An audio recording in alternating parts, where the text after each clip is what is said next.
We're going to continue our study that we started last week, our summer session on the issue of ambassadorship. And we didn't get through the first session on the DVD, which isn't the end of the world. I know that there were some folks that weren't able to be here last week for various reasons. I want to start with some review and then kind of want to go from there into some other discussion, and then watch the end of what he says here in session 1. But I want to start with some review. So if you would, 2 Corinthians 5,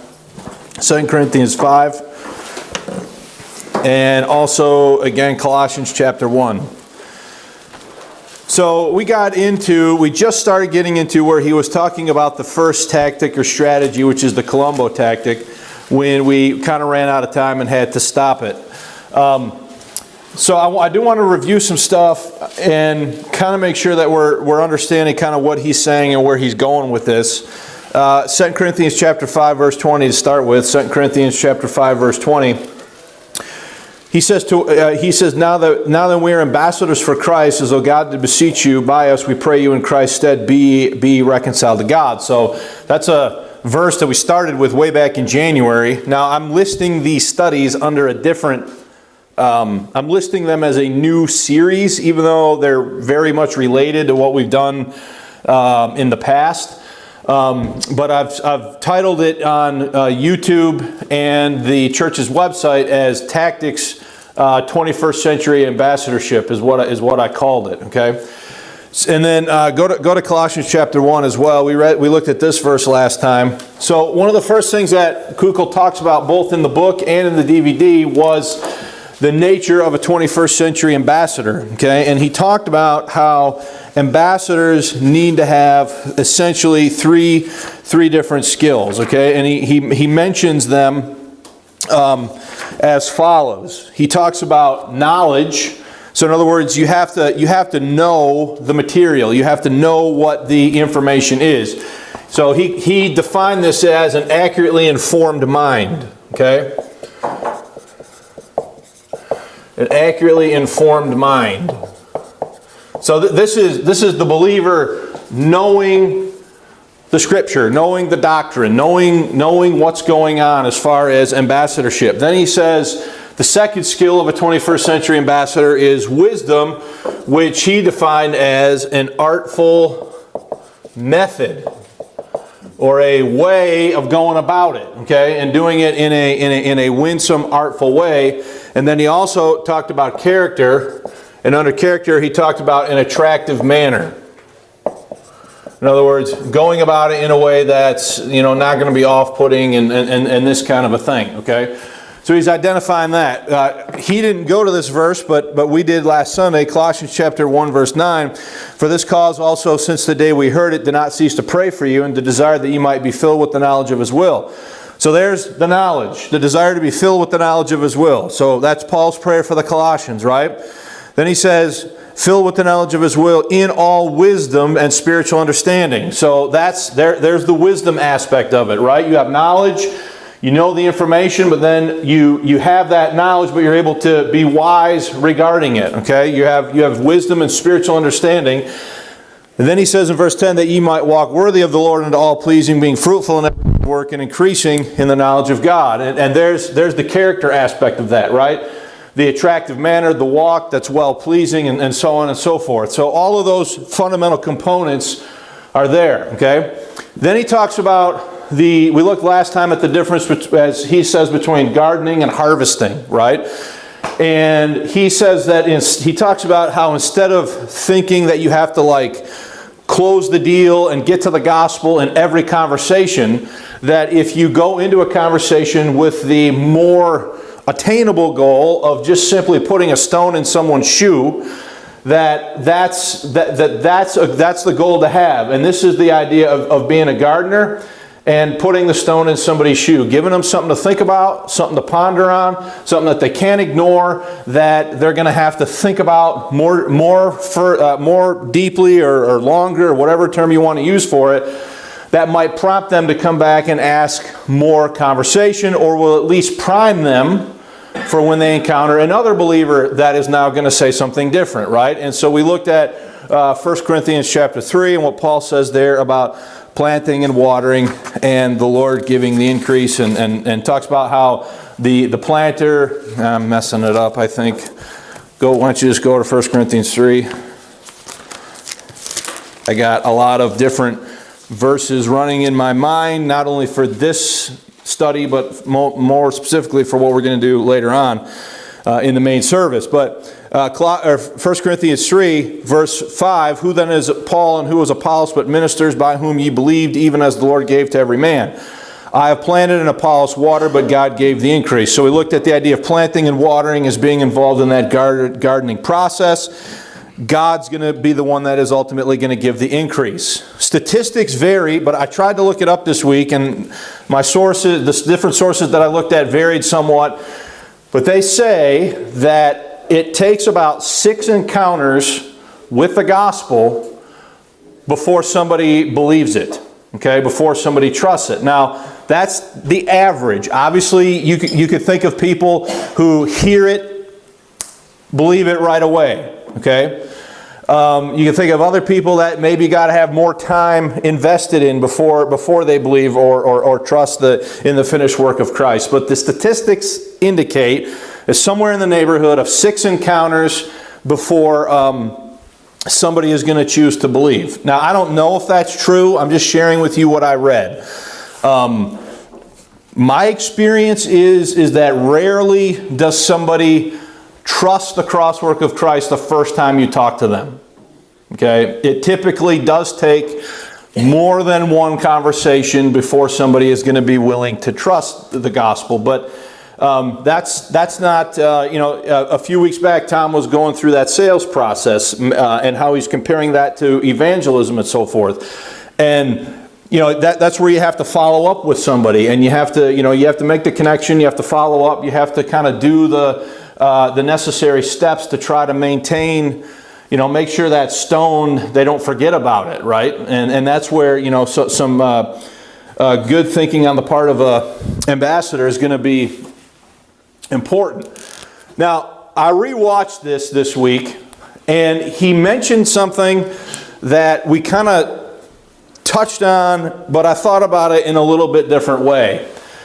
We talked last Sunday about the difference between strategy and tactics. Remember that? Okay. Our strategy is 1 Timothy 2. Go back to 1 Timothy 2.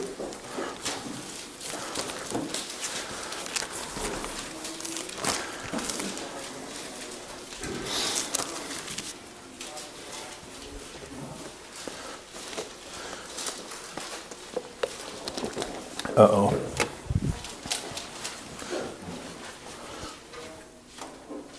Okay. If it kicked me out of the spot, that would have been a problem. Okay. So our strategy is 1 Timothy 2, verse 4. Okay. Who will have all men be saved and come to the knowledge of the truth. What's the will of God? The will of God is that all men be what? Saved. Okay. And secondly, is that they would come to what? Knowledge of the truth, right? And so we talked about this, right? We know what our objective is. We know what our strategy is going to be. Our strategy is going to be, number 1, to get all men saved. Number 2, to have people who are already saved do what? Come to the knowledge of the truth, right? And under this, we talked about a lot of different things, right? We talked about what would be included in that strategy of trying to get people to be saved. We talked about the clarity of the gospel. We talked about the Bible, clarity on the Bible, what the Word of God is, clarity even on the English translation issue of where God's Word is in English. We talked about clarity about dispensational things. Paul's our apostle, the mystery. All of that would fit under these strategic goals of having all men to be saved and come to the knowledge of the truth. The grace life, understanding total forgiveness, understanding identity-based living, who you are in Christ. All of that would fit under the category of the knowledge of the truth. So we have these 2 different categories, 2 different things that we're trying to accomplish. The tactics then come into play as to how we're going to what? how we're going to try to accomplish that strategy, right? How we're going to do that. Now, if you think about strategy, so strategy is like the big picture, right? So you think, for example, just to grab a random example of the D-Day invasion, okay? The strategy there is to establish a beachhead in Europe to eventually defeat who? Hitler, right? That's what they're trying to accomplish, right? They're trying to accomplish securing an area where they can land their army and begin the process of freeing Europe from Nazi occupation, right? Okay. But in order to do that, do they have a lot of different tactics that they're seeking to utilize in order to accomplish that, right? So you think about, I'm just going to use three things. It was far more complex than this, but I'm just going to use three things, right? Before, you have the naval shelling of the German positions on the shore, right? You have the dropping of the airborne divisions behind German lines in northern France, right? You have the actual landing of the men on the beaches in those 5 areas in northern France, right? So all three of those things, I'm just keeping it simple, those are all tactical moves. Okay? Those are all individual moves that are trying to accomplish the greater what? The greater strategy, right? So this isn't like they just decided, well, what day do we want to do this? Oh, let's do it on June 6th and it'll be great. No, this is all what? This is all planned, this is all timed, this is all coordinated, and with the hopefully that all these things, all these different tactical pieces are going to come together to accomplish the strategic objective of establishing a foothold in Europe, from which they could then begin the process of, driving Hitler and removing him. Okay, so you have the strategy. That's the big picture. That's the overall thing. The tactics are going to be the individual moves and maneuvers are going to be used to accomplish that, right? Okay. So what he's getting at, what Kukul is getting at in this series, in this book, and in this series of videos, is a way to do that. Now, he said something else that I personally find interesting. Okay. He says that what tactics will allow you to do is move from content to conversation. I was thinking about that, and I feel like we do a real good job here. Content, right? You come to church, you have this hour, you have the main hour where we're basically always giving what? Content, right? We're teaching doctrine, we're giving content, we're trying to explain things, right? We're trying to increase your what? Your knowledge over here, right? So what the tactics are really about is taking this content and doing what? Moving that over into what? Over into conversation, right? Moving that just off the theoretical, plane of your mind into actually engaging people with that information, with that truth that you're learning, right? With this knowledge that you're accumulating. At the beginning of Grace School of the Bible, Brother Jordan has a little illustration that I think is appropriate. He talks about so if you let this circle here, this is the Sea of Galilee. Okay? This is the Jordan River, and what's at the bottom here? This is the dead what? The Dead Sea, right? Okay. So why do they call this the Dead Sea? Nothing can survive in this, right? Because the salt content and stuff is so high that no marine life will exist. Well, there's a reason for that, right? The Sea of Galilee has water comes into the Sea of Galilee from the north, right? And then the Sea of Galilee has an inlet, but then it also has what? An outlet, right? And so the outlet is obviously the Jordan River. The difference is with the Dead Sea is all the stuff that comes down here from the Jordan River, once it gets down here, it's got what? It's got no outlet. It's got nowhere to go. Okay? So again, this is just an illustration, right? So as far as thinking about ourselves as ambassadors, I think we should endeavor to be more like the Sea of Galilee, where we're taking information in, we're taking in content, but then we're taking the content that we're taking in and we're moving it to what? conversation, right? Whereas if you just seek to accumulate all this stuff, all this head knowledge, all this content, and you never really use it for anything or do anything with it, never go out and engage as an ambassador, this is kind of the idea that he's getting at. And so what he's trying to establish for us is some tactical ways to take the content and move it to conversation. Okay? So does anybody have any thoughts, questions, or comments about that before we move on?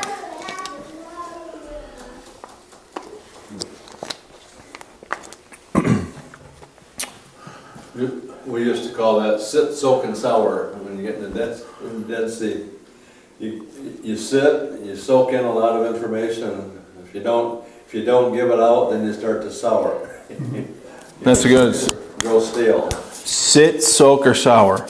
Okay, I never heard that one before. That's good. Okay, and he's got in here in the workbook that goes with the video. He's got in here a few highlights as far as ambassador skills, and one of them I want to share at this point was this one. He says, when discussing controversial issues, be careful not to resort to slick rhetoric, empty slogans, loaded words, ridicule, or name-calling that is misleading, but instead use reasonable arguments. And the other thing that he mentions here is that it's important as an ambassador to give mental attention to what is going on when you're seeking to engage people in conversation. And he talks about the difference here between, the illustration that he uses for this is the difference between playing chess and playing one-on-one basketball. How many of you have played chess? Okay, you play chess. Chess is a one-on-one game, right? Basketball can be a one-on-one game too, right? But in chess, what you're doing is you're just simply matching basically minds. It's not... It's basically your mind and understanding of the game versus their mind and understanding of what? The game. One-on-one basketball, by contrast, is much more fluid. There's more movement to it, okay? People are moving around. People in conversation will oftentimes move the target, right? Or they'll say, as people say, they'll move the goalposts. You'll think they're talking about one thing, but then all of a sudden you find they want to bring up this other thing over here, right? And so it's a lot more of a fluid thing. So he says that this approach resembles one-on-one basketball more than chess, involving constant motion, adjustment, and adaptation. The tactical approach requires as much careful listening as it does thoughtful response. Now, if you're anything like me, how many of you get into a conversation and the first thing you're doing is thinking about what you're going to say to the person? You're not really listening to what the person is saying. You're just sort of, okay, you're formulating your response. You're not really listening to what they're saying. Okay?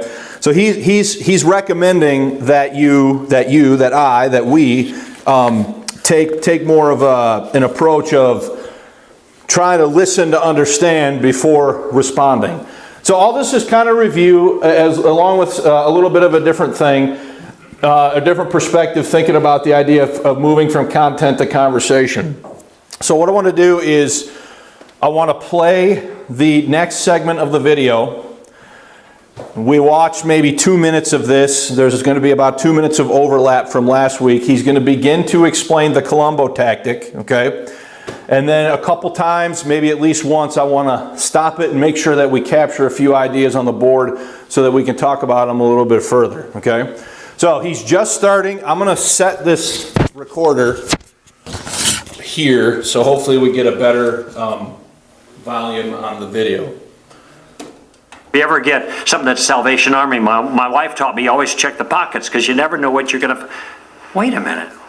Oh my gosh, look at that. A cigar. See, Lieutenant Columbo, he always has a cigar. Look at it. This is just a plastic one, so don't worry, all right? No problems here. I actually hate cigars. Whenever I find one, I always destroy it by fire. Completely.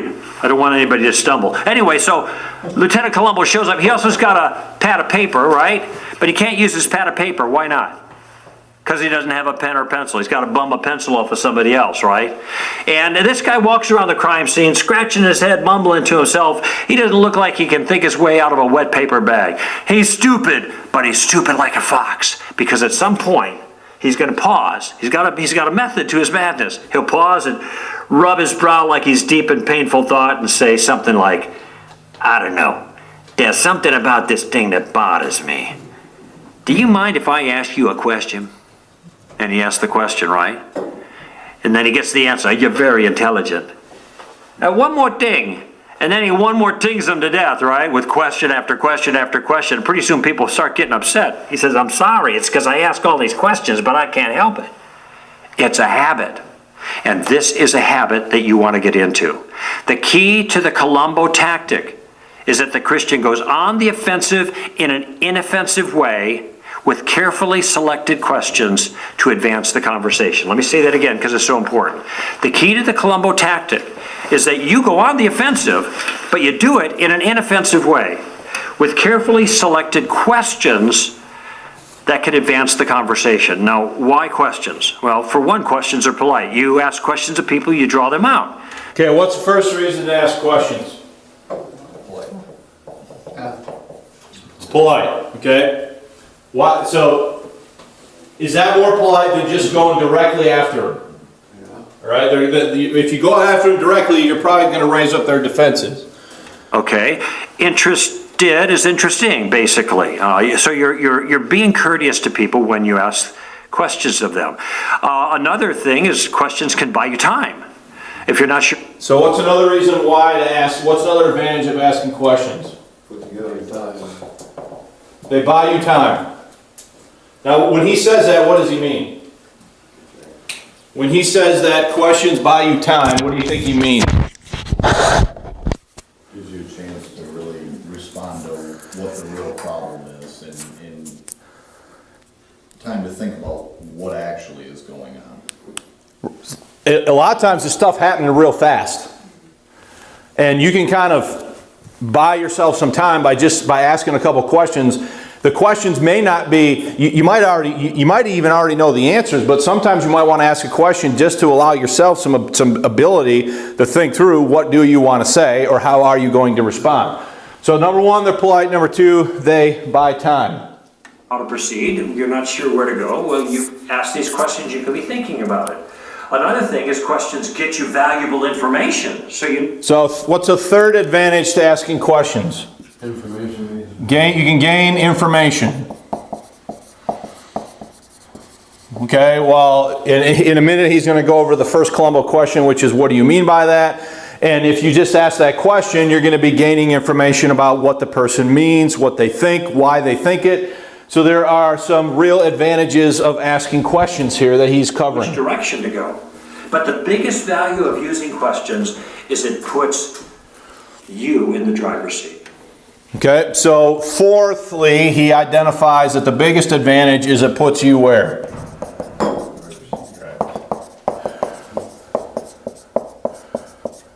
Now, why would it do that?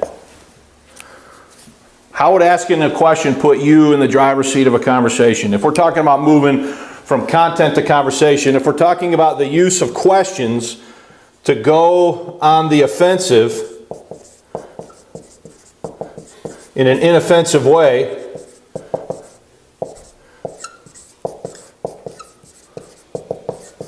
how would the use of questions put you in the driver's seat, Bill? I guess maybe the wrong words, puts them on the offensive, or on the defensive to defend what they believe by answering that question. And you get more shift. Okay. You're steering the direction of the conversation. Yeah, you're steering it, right? So, in other words, the person has said something, and you're functioning here within a tactical range where you're trying to not be offensive. You might be asking questions for some personal reasons to gain information or buy yourself time. But ultimately, if you're doing this, are you sort of the one that's in control of what's happening in this conversation, right?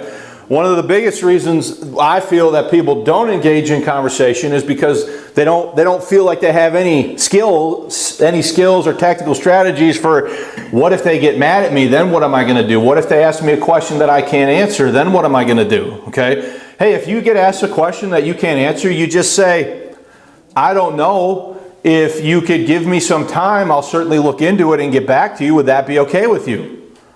Okay? Most people are okay with that. The worst thing to do is to try to make something up, okay? To try to feel like you have to say something, so you have to make something up. Or you don't understand what the person's saying, so you infer what they're saying, right?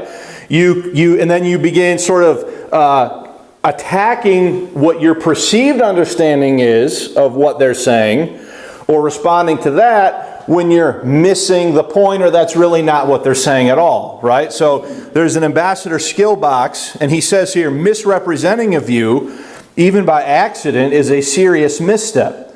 When we distort someone's view, especially when we make it appear weaker than it is, we are committing what is called the straw man fallacy, setting up lifeless imitation of a friend's view, or otherwise known as a straw man, to easily knock down, instead of dealing with his or her actual view.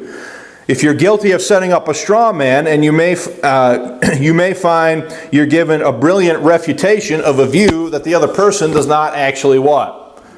Believe in or hold. Okay? So 4 advantages here to giving questions.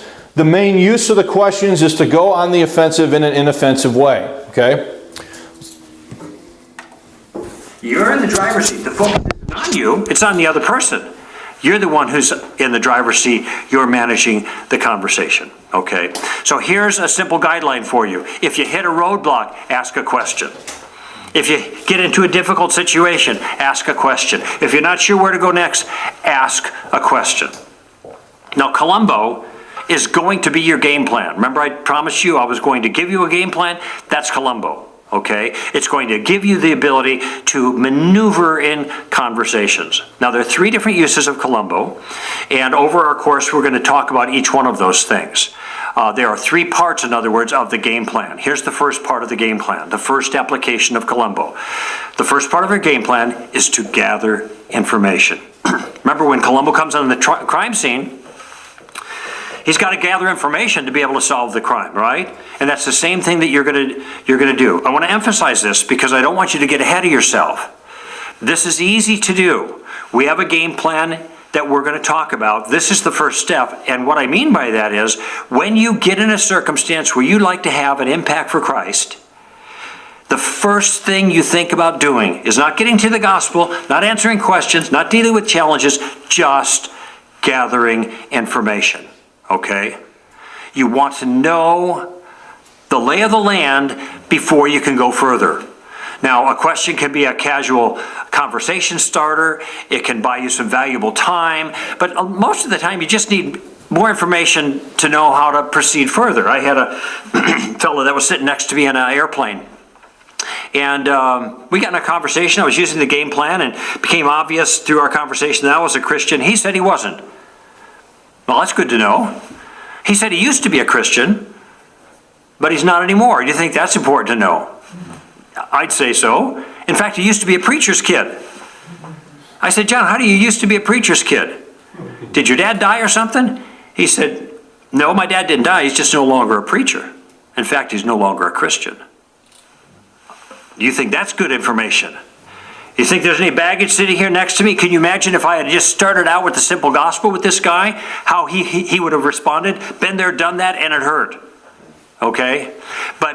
So, is what he's saying there, like, making sense to you? Yes. Okay, so, Nailene, I don't want to put you on the spot, but what about that is making sense to you, if you would mind sharing? Well, the information that you're gathering just by asking the questions is his tactic number 1.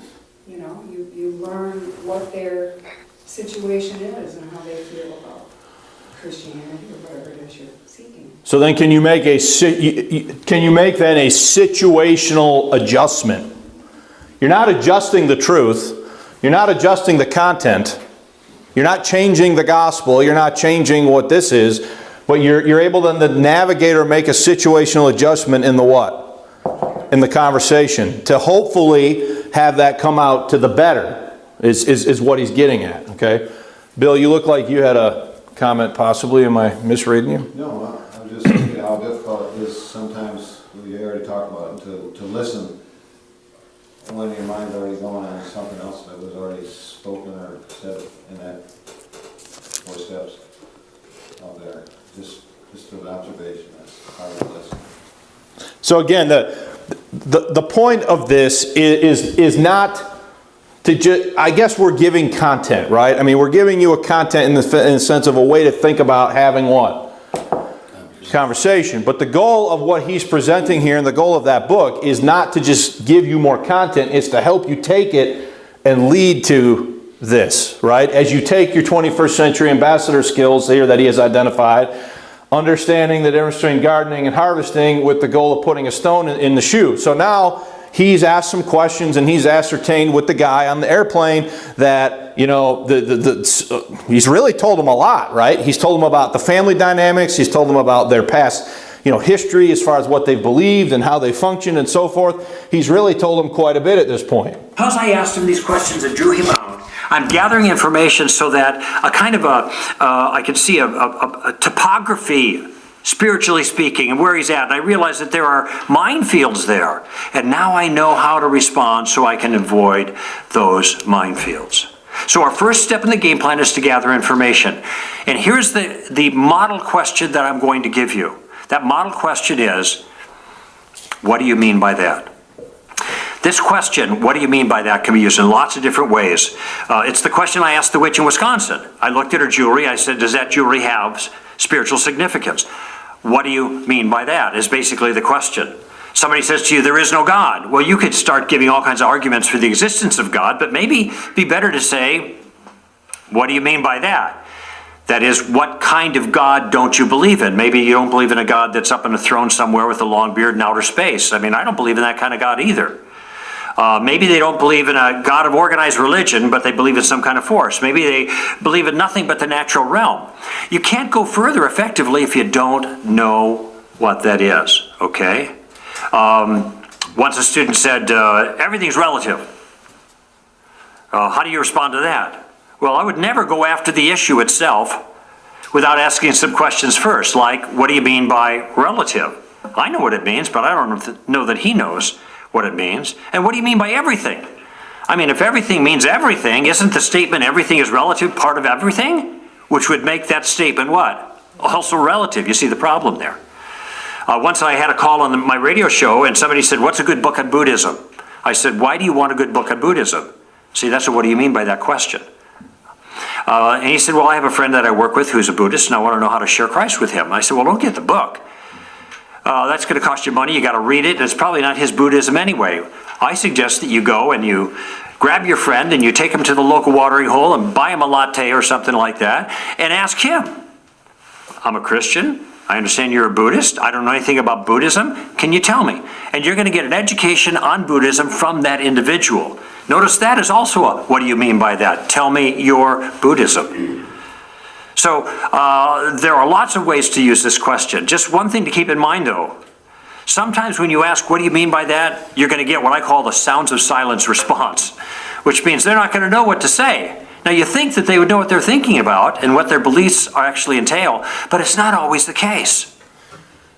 That, in my experience, what he just said is absolutely true. People have they have all these things that they believe, but they've never explicitly given any mental thought to why do they believe these things and how do they know they're true, right? They're making these great truth claims and you say, well, what do you mean by that? Or how do you know that? Or what would you use to verify that? And they will look at you and they have absolutely no what?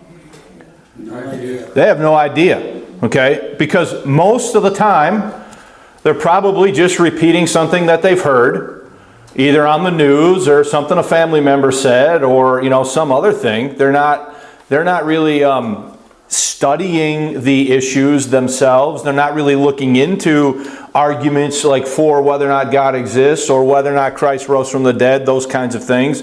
Some of the major objections to Christianity, they're just repeating things, okay? Have any of you ever had that happen to you, where you're in a conversation with somebody, they're making some kind of a grand statement, and you ask them, what do you mean? And they can't even tell you what they mean. And it's clear to you that they're just repeating something that they've heard. Okay? Now, unfortunately, believers do this too. I was just gonna say, sometimes that's me.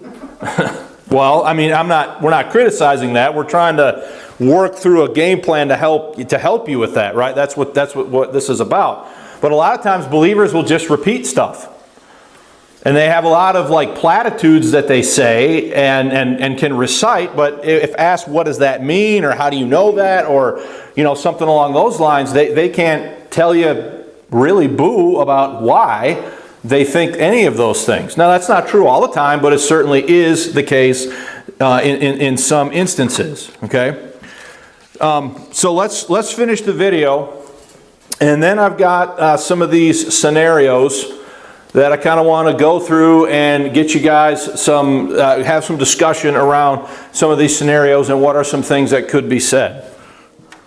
Sometimes they don't know, and you're giving them an opportunity to clarify their view. And they won't be able to advance their view based on ambiguity now, because you're drawing them out with this question. It's a question you can ask all day long until the cows come home, and there's no pressure on you at all. If there's any ambiguity in the response, go ahead and ask more questions. Have them spell the issue out for you, if they can. A great example of this is the problem of evil. It comes up all the time, okay? And it catches Christians flat-footed. It's a great spot for your first question. People say, what about all the evil in the world? I say, what about it? Well, doesn't that create a problem for you? Well, what exactly is the problem? You see how what I'm doing is I'm just parrying for a moment and forcing them to be more clear about their own objection. Now you might be thinking, well, I can ask those two questions, I don't know where to go from there, and there is more detail there. But I'll tell you, when I get into it a little bit, there's a problem with the problem of evil as an objection against Christianity. Because at some point I'm going to ask, what do you mean by evil? And I know what they're going to say. They're going to talk about murders and rapes and tortures and that kind of stuff. And then I say, wait a minute, you just gave me examples of evil. You didn't tell me what you meant by evil. Why would you give those things as examples of evil and not something like kindness or mercy as examples of evil? So what my questions are meant to do at this point, just the first question, is to get to the core of what they mean by evil. And somewhere down the line they're going to say, well, it's because things aren't the way they're supposed to be. Now, it might be occurring to you that if there is a way that they are supposed to be, there's got to be a supposer for that. So, do you see how he just used the questions to get to that? Now, he could have just come right out of the gate and said, boom, here it is. But that's not going to have the same effect as working the person what? Think about the way Paul teaches in the epistles. The way God, the Holy Spirit, inspires Paul to teach, right? Paul is often asking these questions, right? And he's using these logical arguments, right? For as he moves the Corinthians from, okay, here's what's going on, here's what you should consider doing, and so forth. He doesn't just start here. He starts here and he works them what? He works them through it, right? So by the time they get down here, he's made a case, he's made a point for why they should consider behaving or changing or doing whatever it is that they're doing in the way that Paul is advising, right? Well, the same thing is true in a different sense here with what he is explaining here in the video, okay? And what he says is true. If things aren't the way they're supposed to be, how do you know how they're supposed to be? There has to be some standard that you are judging that off of in your mind, or else the statement is what? It's meaningless. It has no value as a statement unless you're comparing it to something. Okay? So, when you get this idea of, and then somebody, just because he brought up the issue of the problem of evil, what often comes up is, well, what about hurricanes, earthquakes, and tsunamis, and this and that? Okay? Well, as a believer, you know from Genesis chapter 3 that because of sin, God what? God cursed the earth, right? And the earth is groaning and travailing and so on, right? But if you're dealing with an atheist or somebody else, they might not necessarily accept that right away as a justification for what you're saying, right?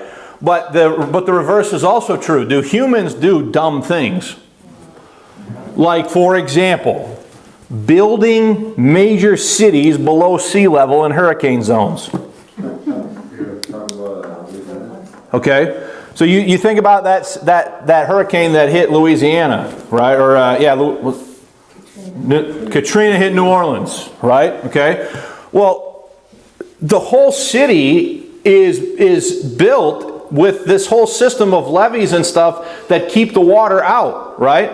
And you're building a city in a known hurricane zone, and then you're going to get mad at God when perchance the hurricane happens to come through, hit the levee, and flood the city, and now all of a sudden this is God's fault, right? Never mind the fact that that human beings decided to build a city there, right? So, people, when they ask the question of evil, they haven't necessarily thought through a lot of these things that pertain to that question. But that's another example then of how you can use the questioning, the tactical questioning, to kind of help the person realize some of that. Which is starting to lean towards the existence of God on this issue. I don't have time to develop this anymore, but what I want you to see is even on a tough issue like the problem of evil, you can start leading with those first information gathering questions. What do you mean by that, or some variation? And it can really give you an advantage. Gives you more information, it gives you time to think, it gives you an opportunity to reposition yourself in the argument in some way. Look at what you could accomplish with this first step of the Columbo Tactic, which is the first step of our game plan. First, it immediately engages the non-believer in an interactive way. That's great. Okay. Second, it shows a genuine interest in the other person's view. That's polite. Third, it forces that person to think more carefully about exactly what he does believe. Fourth, it gets you a free education. And finally, think of it, there's no pressure on you. You're in the driver's seat, okay? This is something very simple to do. So here's what I want you to do. This next week, I want you to focus in your conversations with other people that you hope will have a spiritual impact. I want you to focus simply on Columbo question number 1. Be a student. Be a student of other people's point of view. Okay, so what did we cover in our first session together? We talked about restoring that missing piece, right? That piece that goes from the content to the conversation. And if without that piece, conversations are going to be difficult. How do you get started? We've talked about that particular issue. Next, we talked about the tactical approach in general, the skill of maneuvering in conversations, and how important that skill is for us to be good ambassadors for Christ with knowledge, wisdom, and character. The third thing we said is I suggested that you rethink your approach to this whole project, to think of yourself as a gardener, not a harvester. And to modify the goal, therefore, in your conversations. So you're not worried about trying to get to the end of the game, get people to sign on the dotted line. That might happen in some cases, but you'll see. Don't worry about that at first. Just simply try to what? Put a stone in their shoe. Try to get them thinking. Maybe move them forward just a little bit if you can. And finally, I introduced you to the game plan that will help you accomplish that goal. I call it the Columbo Tactic. It is using questions to move gracefully in any conversation. Keeps you relaxed, keeps you protected. So the first step of the game plan, you gather information, use some form of the question, what do you mean by that? Simple. You can do this. Now in our next session together, I'll introduce you to the second step of the game plan. See you then.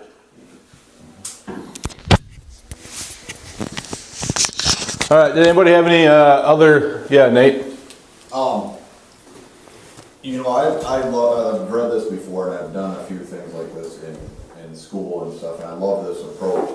One thing I would caution when you do this though is when you ask people questions, more than likely people are very happy to accommodate your questions. They're more than excited to tell you everything they believe. But people aren't stupid. So if they sense that these questions have a purpose, they'll hit the brakes really fast. Yeah, he gets into that, I think, in the next session. Okay. He talks about he gives you some strategies or tactics for how to sort of deal with that situation. Okay, but you are right. I mean, they're more than willing to share, but at the same time, if they think that you have some sort of, you're in the driver's seat theoretically, right? If they think you're steering them a certain way, eventually they might raise some other kind of a objection, right? But then he's gonna teach you some more tactics for how to deal with that if that happens. Okay? But that's getting a little bit ahead of where we are now. So last time we got about how much time do we have on? 15 minutes. Okay, that's about the same as the camera. Okay, 15 minutes. So last time I ended with kind of giving you a scenario. We didn't even have time to discuss it, right? But he talks in the book, and he talks in the study guide here for the videos about what he calls the 10-second window. All right? So somebody has said something. I don't, whatever it is, it doesn't matter. They've said something, they've made a claim, and you have a short window of time to decide, are you going to engage the person in conversation or not? And if so, how are you going to do that, right? And so what these are is really some practice with what he's calling here the first tactic, or the first Columbo question. What do you mean by that? So here's a scenario I gave you last Sunday, okay?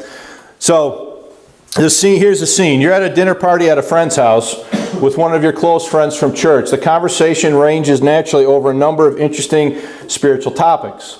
Suddenly, to your surprise and embarrassment, the host's 15-year-old son announces with some belligerence that he doesn't believe in God anymore. It's simply not rational, he says. There's no proof. No one had any idea that he'd been moving in this direction. There's a stunned silence. What will you say? So, what are some things that you could say to, in that moment in time, in that 10-second window, that could possibly be used to stimulate engaging? Now understand, this is sort of a public deal, right? There's a lot of people that are watching. The person whose son has says this is no doubt embarrassed. No doubt, oh my gosh, what's he doing here, okay? So what are some possible responses that you could give in a 10-second window to engage in that?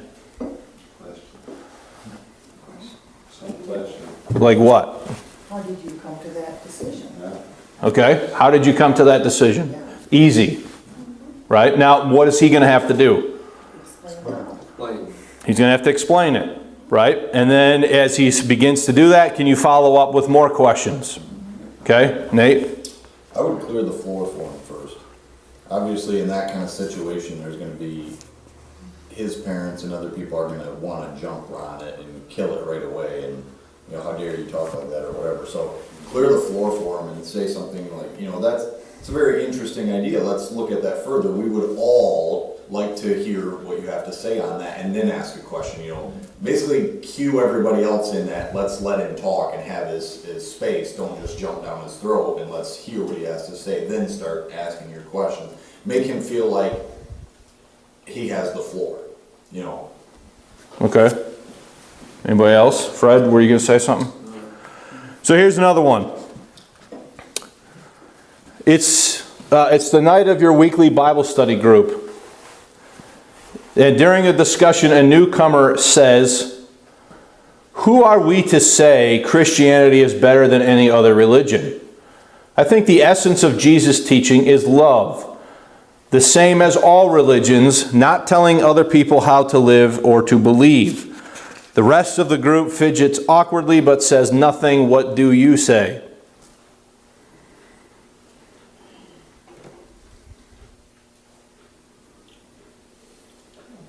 Let me read it again. See? You're not even under the gun, and you're like, "Ooh, what would I say?" Right? During the discussion, a newcomer, so this is a new person. That's probably an important detail, right? This is a person who's maybe not come to church before, not come to the Bible study. You don't know necessarily what their background is, maybe similar to the guy on the plane, right, that we just saw. So they say, "Who are we to say Christianity is no better than any other religion? I think the essence of Jesus' teaching is love, the same as all religions, not telling other people how to live or believe." The rest of the group fidgets awkwardly but says nothing. How do you respond? You say, how do you define religion? Okay. Well, what about love? There, no greater love has the Father than to give up His Son But then there are different types of love in the Bible, the scriptures, you know?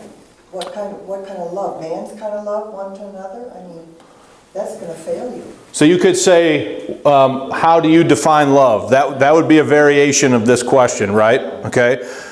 You could say what Ernie said. What do you mean by religion? If you don't know what he means, right? What's he talking about? How does this person understand what love is and what religion is and all this sort of thing, right?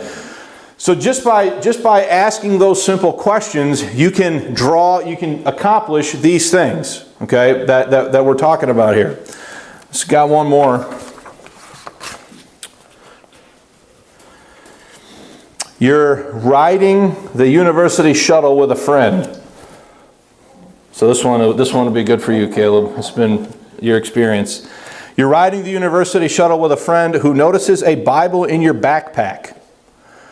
He says, I've read the Bible before, he says. It's got some interesting stories, but people take it too seriously. It was only written by men, after all, and men make mistakes. You try to recall the points your pastor made a few weeks ago about the Bible's inspiration, but come up empty-handed. What do you say?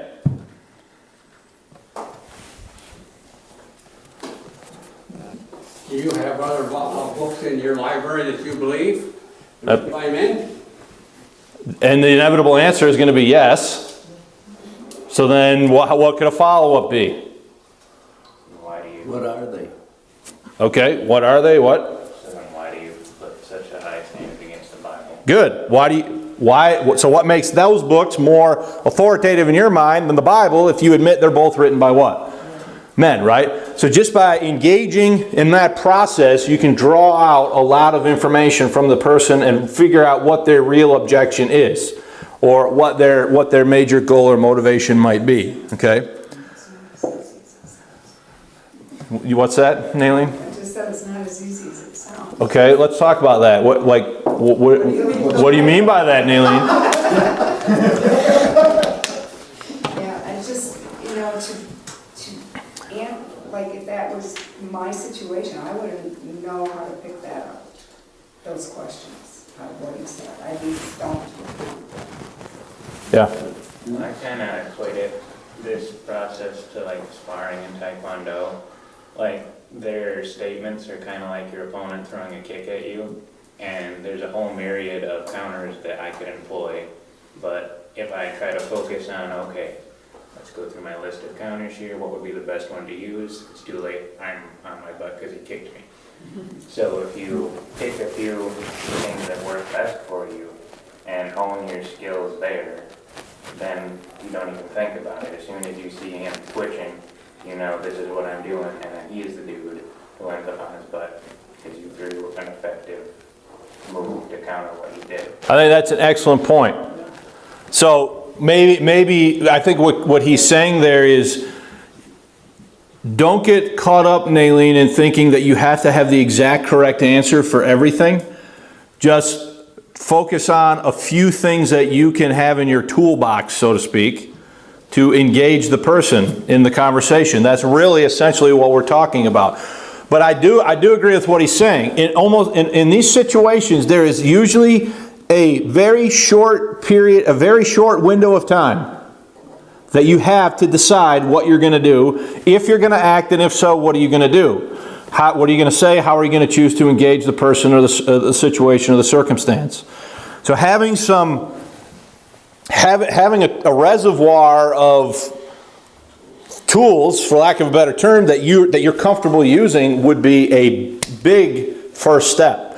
And that's what he's trying to give us here, is some just simple things to do. Right? Simple things to do.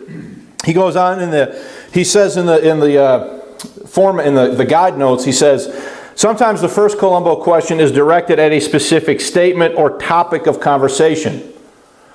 So maybe it's about this specific statement about the Bible, being written by men, or maybe it's about the topic of evolution, or the topic of abortion, or whatever the topic is, right?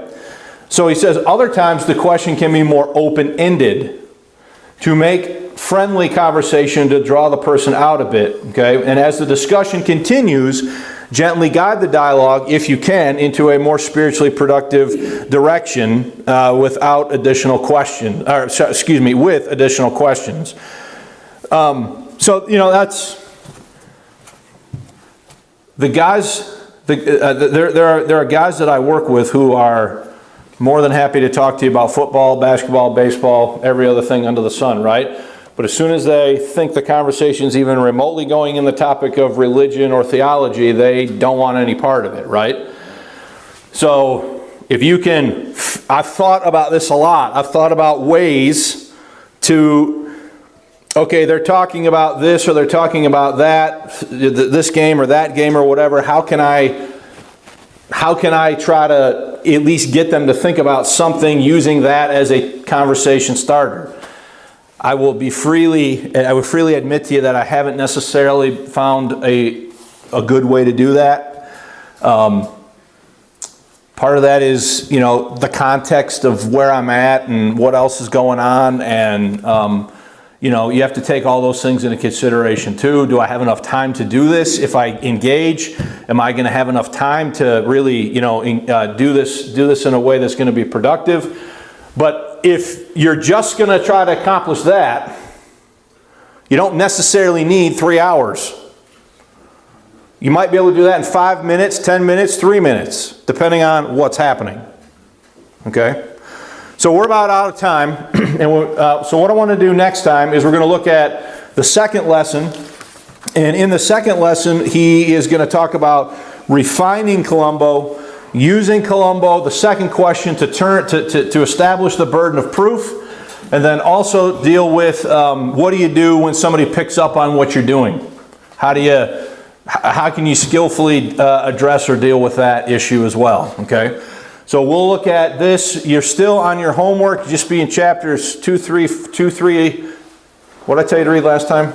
2, 3, and 4. Is that what I said? I think we're still 3 and already did 1 and 2. So you should be looking at 3 and 4 then, I'm going to say, throughout the week, all right?